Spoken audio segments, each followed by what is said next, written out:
We are live. Okay, good day, everyone. Welcome to the show. Kamar's not with us. He's celebrating a little bit of a holiday. So it'll be myself, Tim, and a little bit Mark. I really haven't told this show a lot about myself, but before I talk about myself, Mark, let's give our listeners a little bit of background, who you are and where you come from. What's your origin story? What's my origin story? Well, somehow I emerged from a pretty well. Let me silence something. Yeah, I've got too many things open. Okay. I think my origin story is somehow surviving a pretty loony family, Uh-huh. and which early on motivated me to get into some therapy, which was very good. And I did become a clinical social worker and psychotherapist, and um, went down to New Orleans. See, I'm originally from New York City, Brooklyn and Queens. Went down to New Orleans to work on a doctorate. Um, had a mystical like experience that I tried to turn into a dissertation, but as I say, that was when academic flash dancing whirled to a burnout tango. So that didn't quite pan out. But the silver lining, I became an expert on stress and burnout. And that really has, and down in New Orleans, it's a devil may care attitude and way of life. And sort of like New York and New Orleans were yin and yang. So it was a good, really helped me open up as a person.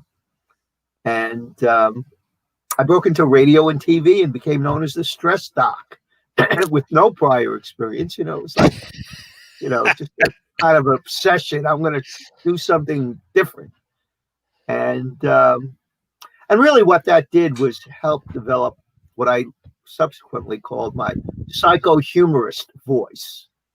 And Oh, that word, wow. when I share with audiences that I'm a psycho-humorist, I always had, and I'll let you all decide where the emphasis on that word should go. So, but throughout, and eventually I moved from New Orleans to the Washington, D.C. area. And that's where I really started getting involved in a lot of organizational development work, critical incident work. I was a stress and violence prevention consultant for the U.S. Postal Service. Later wound up doing stress resilience and team building with the U.S. military. And just had a lot of experience, whether, as I say, being an in-house stress and team building consultant or speaking at conferences. And I've always kept up my own clinical practice, which actually, in this time of COVID, I'm really focusing on more, and running both individual sessions and therapy groups.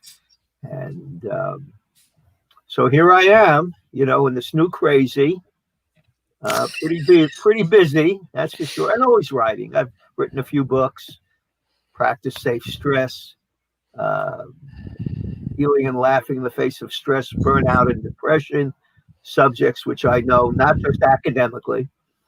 The Four Faces of Anger, transforming hostility and rage into assertion and passion, Oh, uh, wow. preserving human touch in a high-tech world. So, yeah, writing is always, when I have nothing better to do, I'll write. And so that Oh, keeps me out of yeah. trouble. And then, of course, recently hooking up with you and Kamar, and you're helping me keep those neurons firing. So here I am. Well, let's do even more. Let's see if we can have an impact. I really haven't exposed my personal story, have I, Mark? I haven't really told you where I come from. No, so Um, go for it. no, it's wonderful. My great great grandparents came from Branson, Missouri. And my great-great-grandmother was a widow of the Civil War. Her husband fought for the South, and she told her 7 sons, go forth. We don't have anything left in Missouri. And so she and her 7 sons found, well, a couple of the sons found a place in southern Idaho outside of Boise, and they homesteaded there.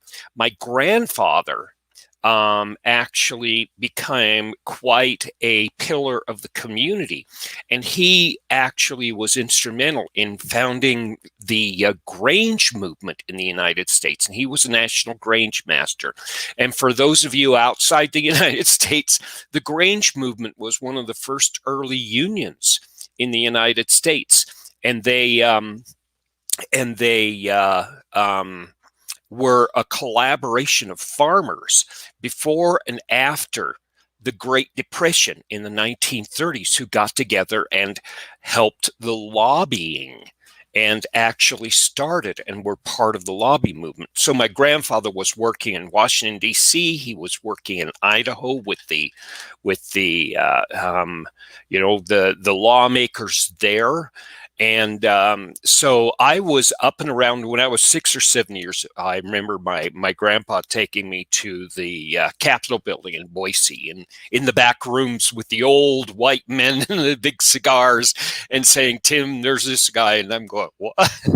And so my dad. They raised. By the way, I grew up on farms, and so they raised and bred my grandfather and my dad for a little while. Their claim to fame in farming was raising pull horses, Perchins and Clydesdales, and they'd breed and raise pull horse teams when everything came in.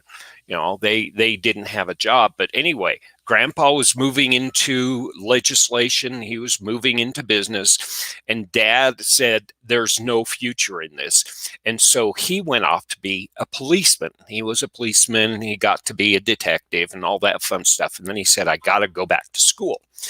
Now, we'd been part of 3 generations, almost 300 Jeromes in the Boise area, and we had to take off. Dad had no future down there. Now, and farming was being taken over anyway. So we went way up north, 90 miles from the Canadian border in Idaho, backwoods. It was like the Appalachians, right? And so I would walk a mile in the woods to get to the bus station when I was 6 and 7 years old. Now, there are 2 things that happened when I was at that school. Dad was going to school. He became a professor. Mom was a secretary to the College of Law. And so here's this kid who's growing up on farms, and now he was around farms, but he was in the middle of academia. And so as I was playing with farm kids, I was also playing with professors, and the dean of the College of Law would actually play with me on a Friday afternoon when he had time. I had strange playmates, but I was being indoctrinated in technology. That's when the big mainframes were coming in. And then it was found out I was musically inclined. So I have these 2 parts of my brain going crazy.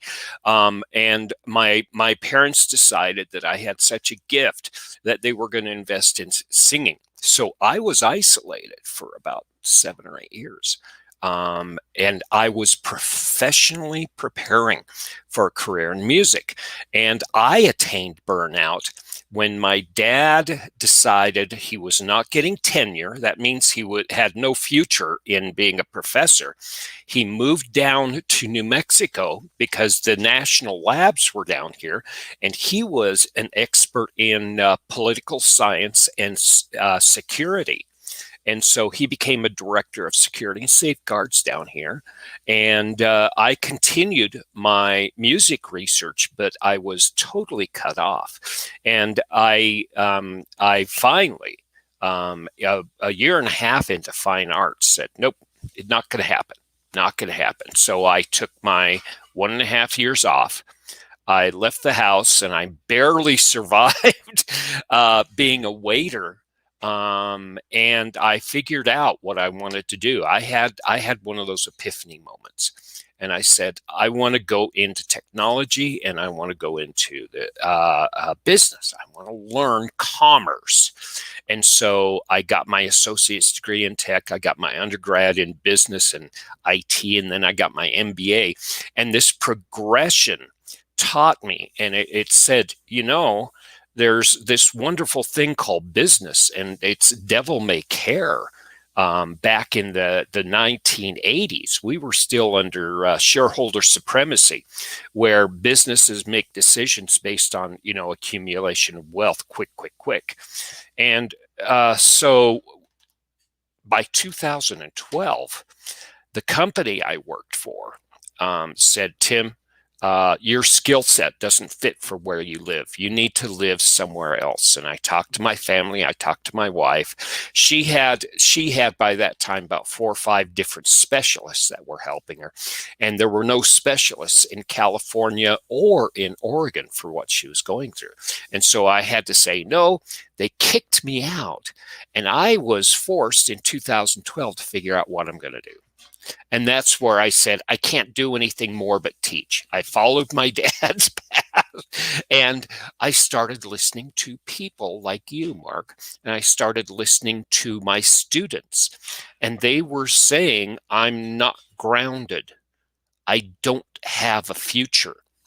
I'd been thrown to the side, and I got full of such righteous indignation that I was going to shake my fist at the man for the rest of my life. And I committed my life to helping people who are forgotten and helping people who have a path that they need to discover. And so I went back to the old masters. When I was in fine arts, I spent a lot of time in philosophy and social sciences, and I put together the material that supports an ethical and a right-based humanistic approach to doing business and helping people learn how to do project management with a heart. And so it's funny, you talk about your path through your growth to your level of expertise. And it's funny because my path is almost parallel with yours. We could do a wonderful Joseph Campbell on this too. Go out to the forest and find our purpose. What was it like when you found your purpose?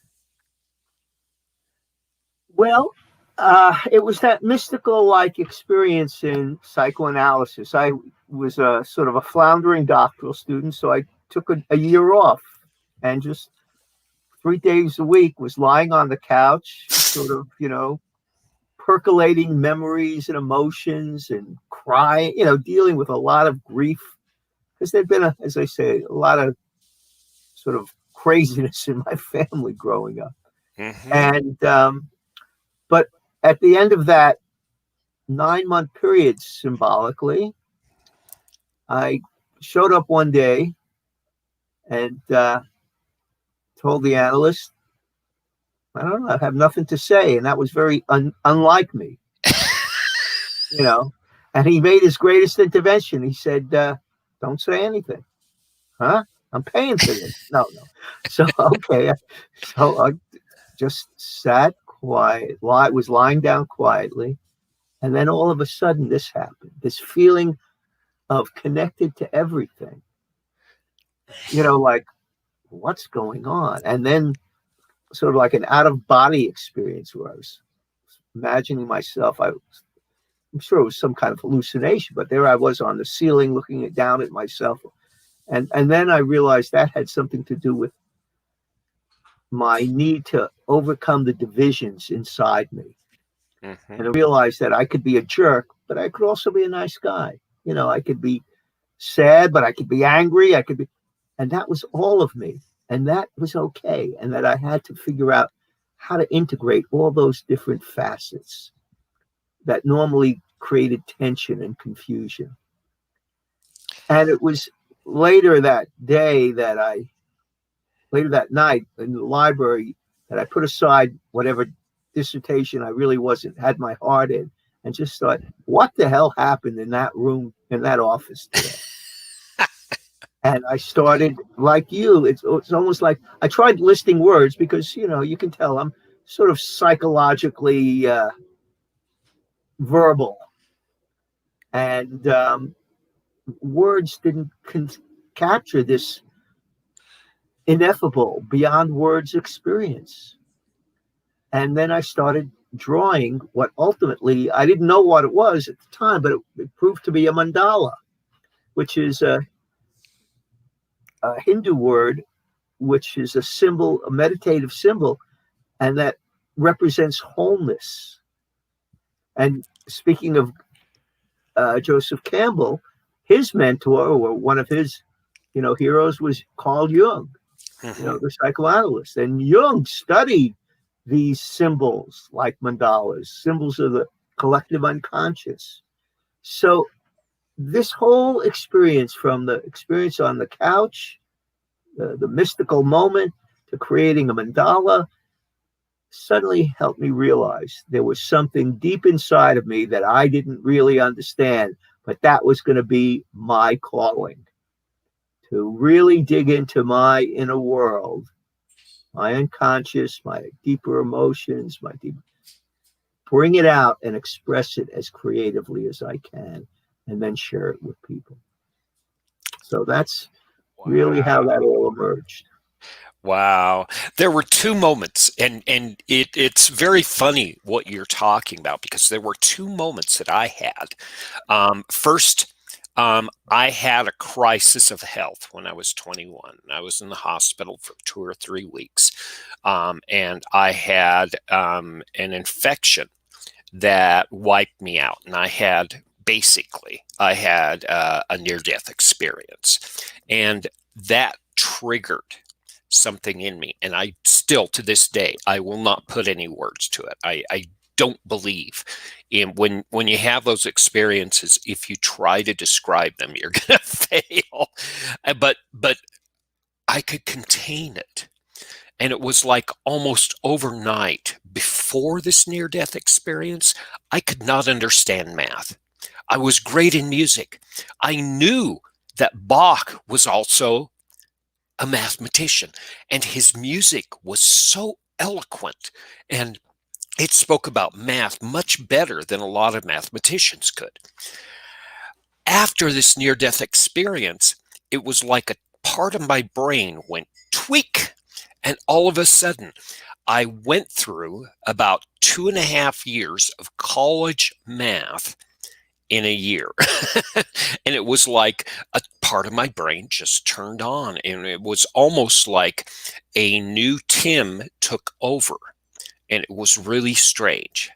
Now, I did go through therapy myself. I was in a very type A technology company, and it was like company that did not just have non-verbal communication, but it actually verbally said, if you're not progressing in 2 years, you better look for a job outside the company. We only want aggressive go-getters. And so I was on that incredible rat race, and it destroyed a lot of my life. I was just so laser focused. A lot of my life just grew weeds and had big rocks in it. And it was horrible.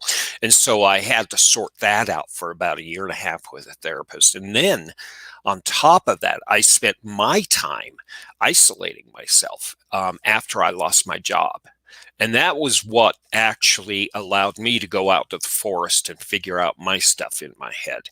And that's when I came back and I said, I've been teaching and I've been talking to people. Why don't I use my students as my teachers and have them tell me what they need, and have them tell me what they're looking for, and I'll help them figure stuff out. I can teach anybody the material I knew. It was just basically figuring out, how can I make it meaningful for them, so when I give them knowledge, they can use it and move forward. And that was my defining moment, when I had a purpose. I can actually help people, and I've taught almost 7,000 students. I can't name them all, but I can attest to the fact that a teacher's greatest students is a classroom.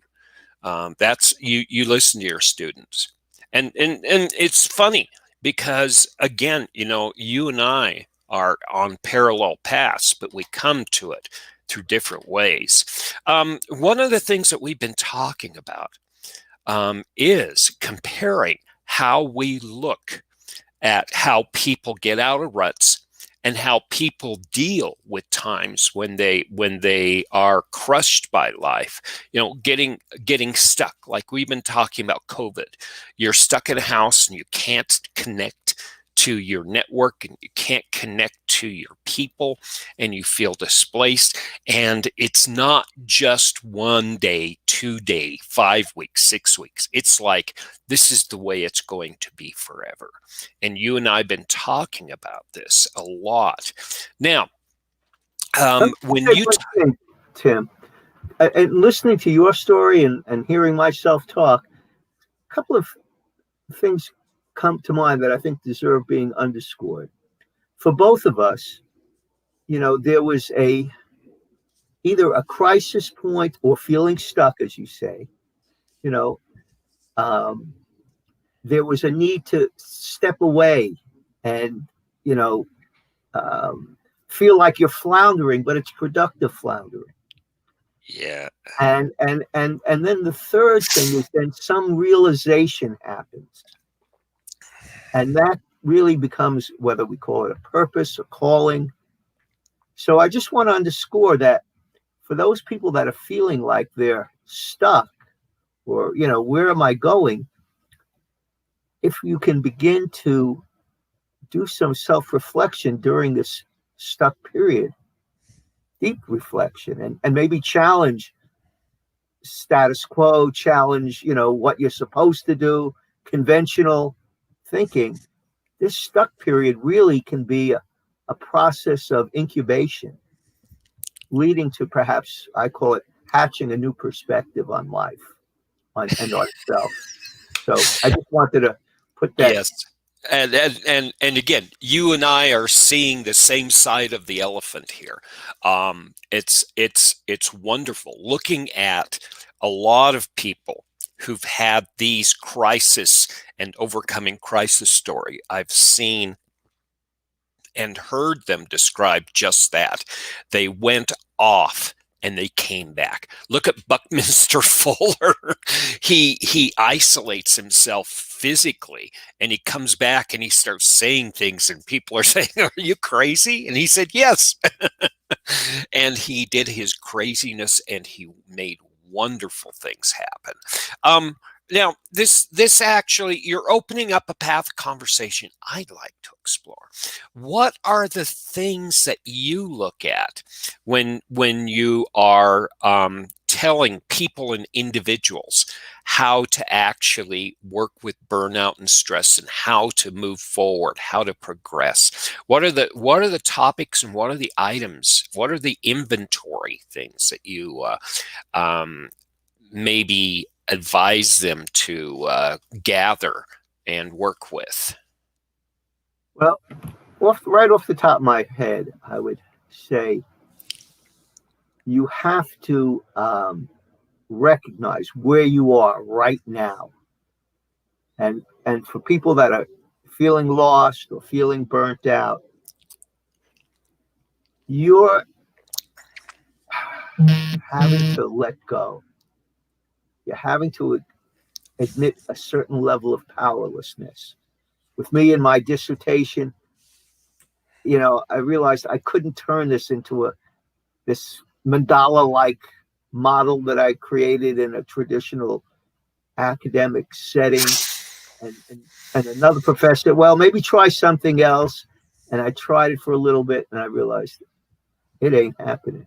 I don't have the energy, the whatever. And I basically dropped out of the program, and that was painful. I mean, I'd not, totally dropped out of academia before. So there was that feeling of being a failure. What was wrong? And I can look back that, in a way, what really was wrong was that I didn't have the courage earlier to say, hey, you know what? This isn't the right fit. This whole experience with the mandala and the mystical moment, I need to really figure out how to do that. No, I had to burn out to have the courage to finally leave.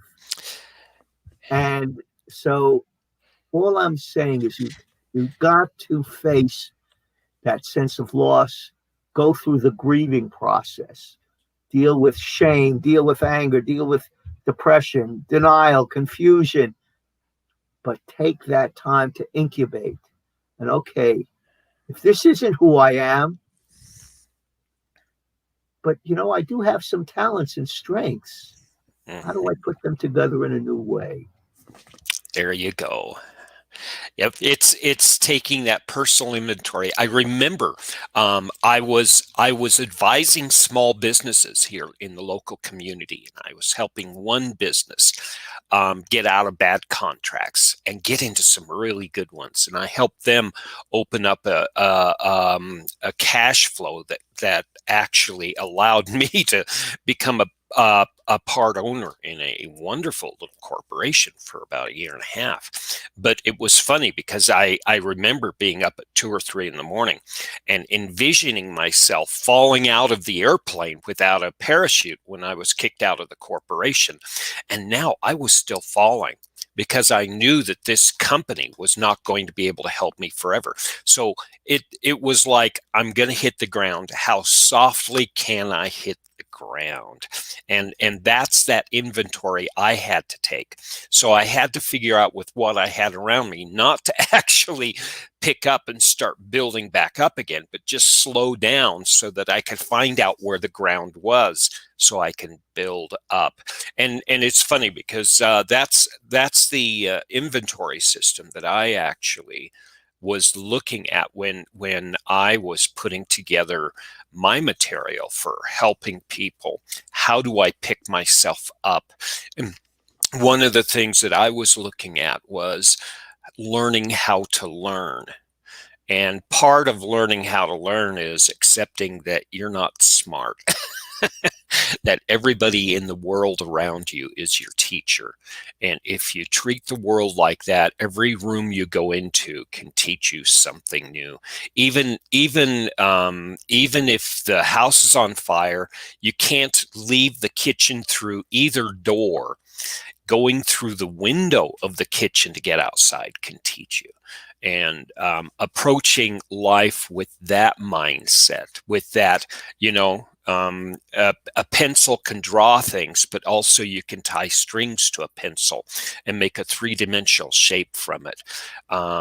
This idea of approaching innovation in a totally lateral way, like you with your mandalas and me with my, getting through the kitchen window, seems to be the start.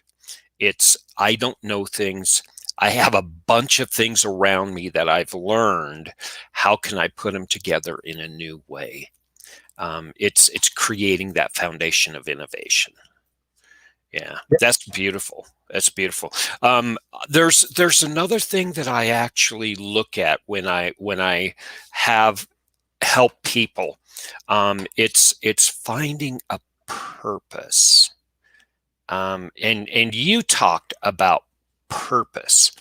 Would you, and I struggle with this because there's a challenge with purpose when you talk about passion. And a lot of people say, the work is a burden until you have passion for your work. And I haven't had passion for my work, but I've had a sense of purpose. I actually have committed to my work for the rest of my life, even if it means personal sacrifice. It means that much to me. I won't sacrifice my family's lifestyle, but I'm willing to sacrifice my lifestyle and everything for it. And that's when I knew Tim, that's not you. You like your 3 meals. You like your 7 hours of sleep. What's wrong with you? I remember telling myself this. And I said, oh, that's what we mean by purpose. And it was more of an intellectual, almost logical thing. What was this sense of purpose for you? Well, as I mentioned, first and foremost, my sense of purpose was I had to find out who the hell I was on a deeper level than I had ever understood. Because because of, let's say, I told you, the family growing up, there was a lot of tension, a lot of stress, often unspoken, which is even sometimes worse. Mm-hmm. You know, it's like a secret, and you know something's wrong, but you can't put your finger on it, and you're Right. always constantly hyper vigilant. And so, in a way, I was not self aware. And even though, I had enough ability, it was like I was running 100-yard race with a 50-pound weight on my back that I never could see what was in the sack, and I had to learn to take that weight off and start looking in that sack and finding out what the hell's there. And of course, that's often called the shadow, your shadow side, which has a lot of quote unquote negative feelings, anger, shame,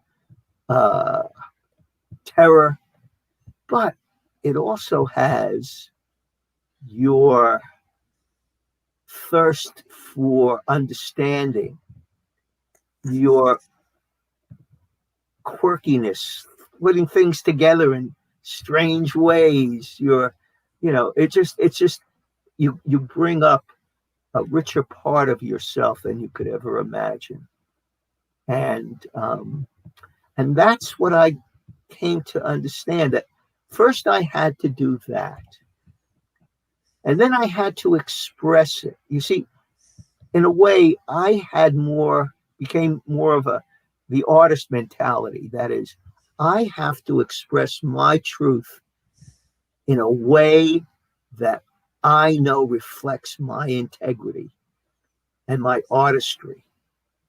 And that's my first and foremost.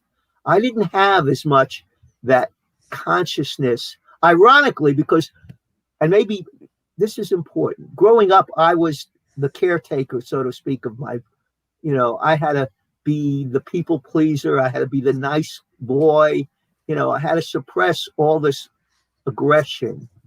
Mm-hmm.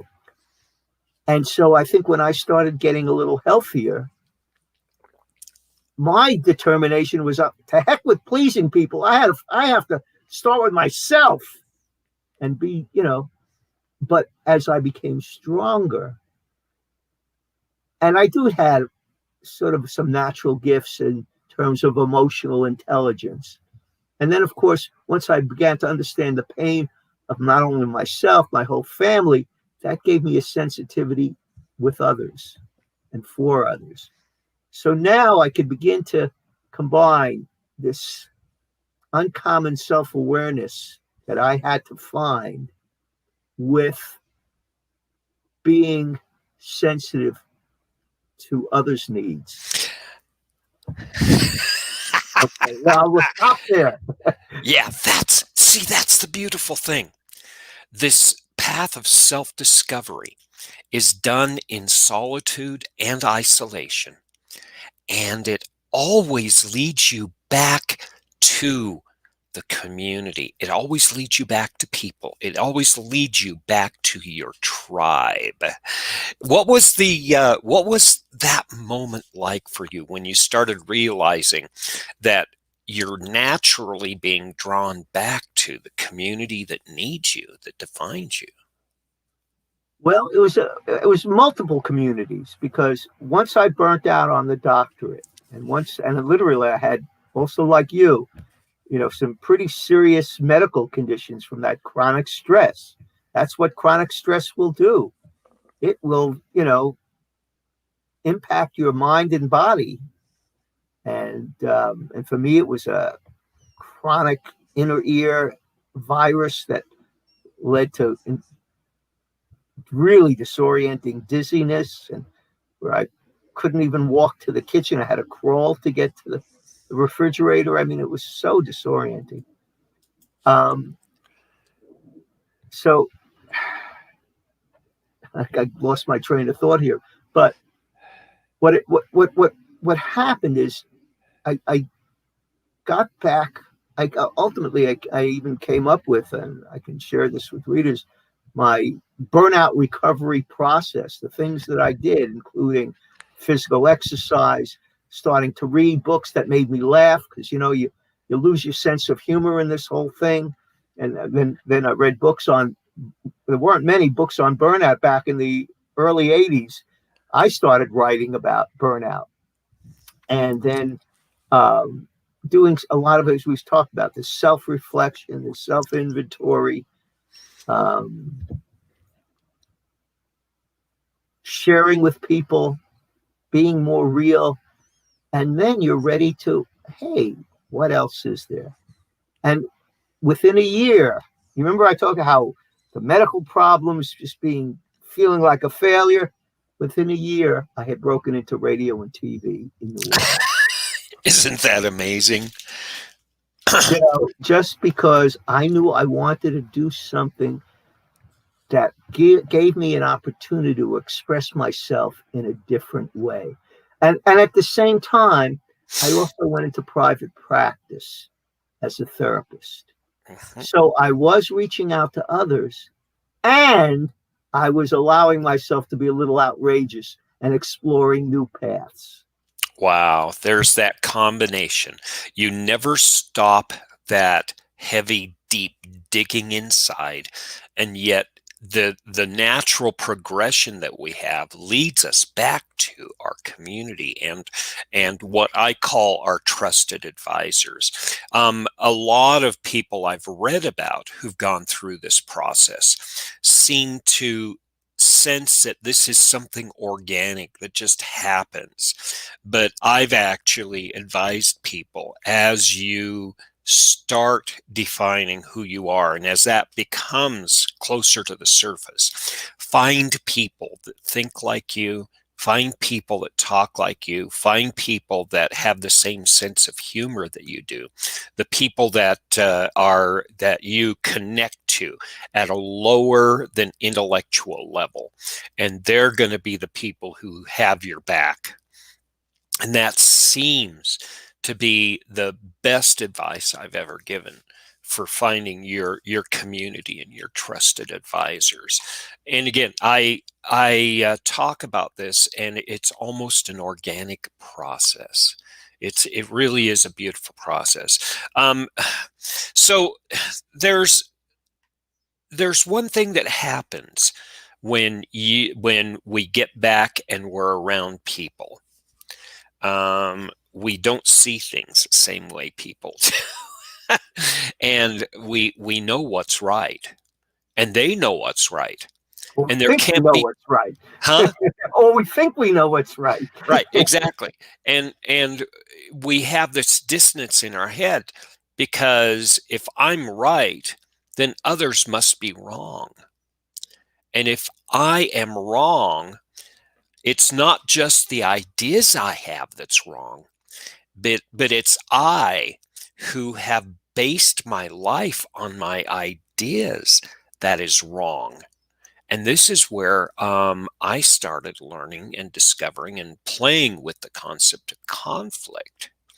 How do you see conflict and the whole obstacle of hitting against people who don't see eye to eye to you? And it could be people, it could be ideas, it could be anything. Or let's start even simpler. Let's step back. Okay.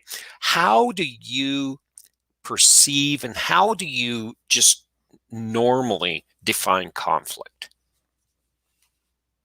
Years ago, I saw conflict. I mean, I came up with a definition of conflict is a sort of like a competition over facts, methods, power, goals, values. and the competition for the resources to achieve all those facts, methods, power, goals, and values. And of course, now expanding when we appreciate the conflict that occurs through cultural diversity, different life experiences. So in a way, there's both macro level conflict in a sort of an organizational or a team level, but there also can be micro level conflict. Conflict I have within my own self. There's a part of me that, wants to, make more money, but man, I don't want to work in that place. But yet, do I leave? I got security. Do I go out on my own where it's unpredictable? But maybe I really get a chance to feel that purpose and passion. So there's conflict on many levels. And in fact, and this is where I think you and I have talked about, and I think you and I are living it, is getting people with different perspectives, having some common overlap, but both parties are strong enough to challenge each other. And I've talked about this book, The Power of Two, where saying that innovation isn't just the lone wolf, it's this synergistic interaction between or amongst two or three people. And the examples they give are, the biggest one is Lennon and McCartney. Two people with some definitely similarities, but also very different personality aspects. And yet they challenged each other. McCartney challenged Lennon not to be such a hard-ass rocker. And Lennon said, hey, stop being so sappy with some of those lyrics. and they really brought out the best in each other. Right. So there's conflict is, just at all levels, at all stages of life. It's, as you said, it's organic. The conflict that I had before COVID is different than the conflict that I had starting with COVID. And yet, one of the beauties of conflict is it challenges us to think anew. And so I was no longer going into the office to see people. It was going to be more of a world of teletherapy. And then I said, oh, wait a second. I'm running these support groups. I've been running these support groups for different groups of people and organizations. I bet you could do that online. And sure enough, and now I'm running these two really powerful therapy groups, with folks who probably are not used to being in therapy, or certainly not used to group therapy. These are folks in the DC, hardscrabble area of Southeast, and yet we're forming a family. They are just embracing, the kind of sharing that can happen just in a Zoom room, and encouraging them to become stress buddies, talk to each other on the phone outside of the group. It's been a beautiful experience. Wow. So anyway, conflict is infinite in its conceptual possibilities. Right. I've seen conflict as a I've tried to be a little more concise about conflict, because my objective in business has always been, we need to get over this issue. And I perceived conflict as emotional attachment to a result. And it's, that's part of it. And you have about 6 or 7 facets to add to that conflict. No, but I like your precision, and some would say that's very Buddhist. Right? Yeah, and the problem is it's that emotional attachment that doesn't allow me to step back and actually resolve the conflict. And, talking about your model of progress, we have to set down our burdens first. We have to set down and we have to recognize part of the problem is I'm not willing to give and grow. I am causing part of this grief and I am participating. I'm a contributor to this conflict. And I But remember, as you said, Tim, if your identity is wrapped up in one person, one position. In fact, I have what I call the vital lesson of the 4 R's. If no matter what you do or how hard you try, results, rewards, recognition, and relief, results, rewards, recognition, and relief are not forthcoming, but you can't say no or won't let go because you've invested so much time, identity, money, energy, ego in one right person, one right position, one right acceptable outcome. Trouble awaits. The I groundwork remember, is laid for apathy, callousness, and despair. yeah, I remember somebody telling me this. He was saying, Tim, forget it's me telling you. Forget it's me telling you. Just think about what the words are saying and think if that has any validity. Don't think about it's me. And that person was very wise because they were actually trying to take the emotional energy that I had and redirect it away from maintaining my old position and towards the solution. And that's when it all of a sudden clicked in my head. Conflict posts a street light and says, here's where the solution is.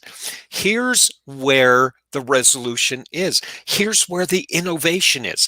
And from that time on, I did not remove myself from conflict. And all of a sudden, I went back to my Stoic philosophers, and they always said that the obstacle is not in the way, the obstacle is the way. And that's where I said conflict's not bad. It's the way you approach and manage and deal with conflict. And that was like a big light bulb for me. And that's why I really believe that if you want to progress, it's scary. It really is. Find the biggest, hairiest obstacle in your life, work with your trusted advisors, and put your shoulder there, and you'll find 3 or 4 shoulders helping you. Yeah, yeah. And that's critical, is to know when you have to sort of go off and be by yourself, but not letting your pride hold you back from reaching out for ideas and support from others.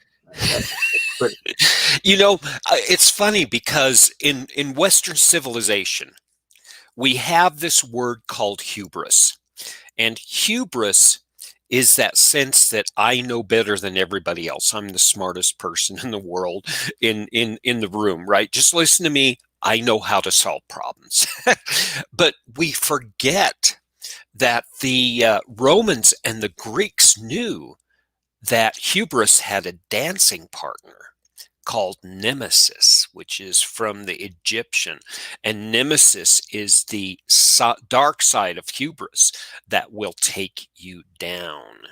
And so keeping this humility and working with this concept of ego as a partner and not a decision maker actually can contribute to a healthier progression instead of just getting stuck where you are.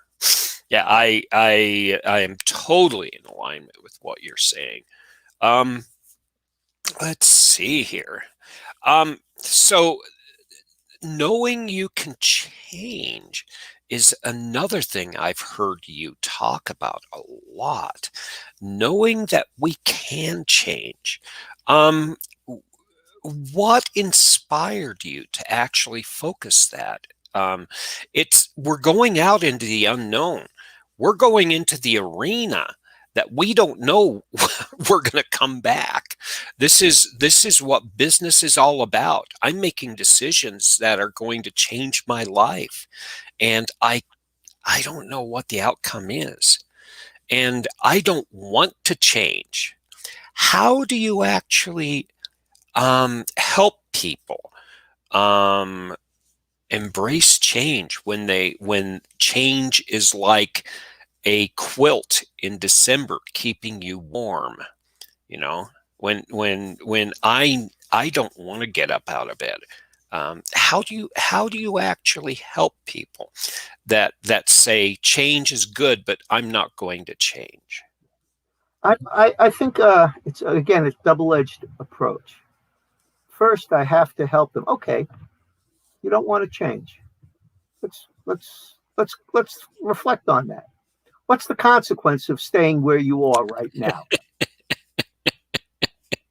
Is this really working for you? Right. Once you sort of help someone get past their ego and maybe be willing to look at themselves more honestly in their situation, they, can begin to loosen some of the knots to their fixed in place. But that's not enough. Then you have to help that person develop a vision, something that is what they've wanted, but they haven't known how to fully operationalize it. Or not that you fully operationalize it, but get enough of a platform or foundation. So I'm going to, you know what? I'm ready to jump in and take a risk. And that's I'm ready to sort of enter the arena. You talked about, and that's going to take some time. And that's going to, like you talked about, hey, I want to be able to sort of put together some of my talents, whether it's music, technology, and a need to connect with people. And you put all that together and you said, hey, let me start by getting back into academia. Let me start by really connecting with people in a purposeful way, not just to impart my knowledge, but most important, so I can learn from them. But you took the time to come up with a vision, something that was greater than yourself. I saw that with my father when he finally had an affair, listened to a woman that said, you don't need shock therapy, which he'd been having for 15 years. Get into psychotherapy. He did. Never needed shock therapy again. But he was going along, him and my mother, playing it safe, doing what the doctors just basically told them to do back then. Shock therapy was not so uncommon for people with, who had a depressive, angry, depressive breakdown, whatever. And so, we want to be open. We never know where that voice of possibility will come from. Unfortunately, he and my mother cared enough about each other that they got back together. So that was, but he needed that outside voice telling him, you're nuts. You don't need shock therapy. Get the psychotherapy. And then once he did and started really working on his life, he had a vision. I don't want to be working for, a company that's being taken over by the mafia. I got to find out something else. He jumped into a new big business, said, no, I don't want to work for a big business and be under their thumb again. I'm finding something where I have more independence. And he did, started working with a smaller independent seller of, interlining interfaces, textile in the textile world. And suddenly had more time, took up tennis as his midlife purpose and passion. He had reworked his life, partly because of what this woman said, partly because the mafia was infiltrating his business, and he didn't want to be a part of it. It was scary letting go of 20 years of success, 20 years of accounts, but he had a new vision of himself. In fact, he even stopped smoking.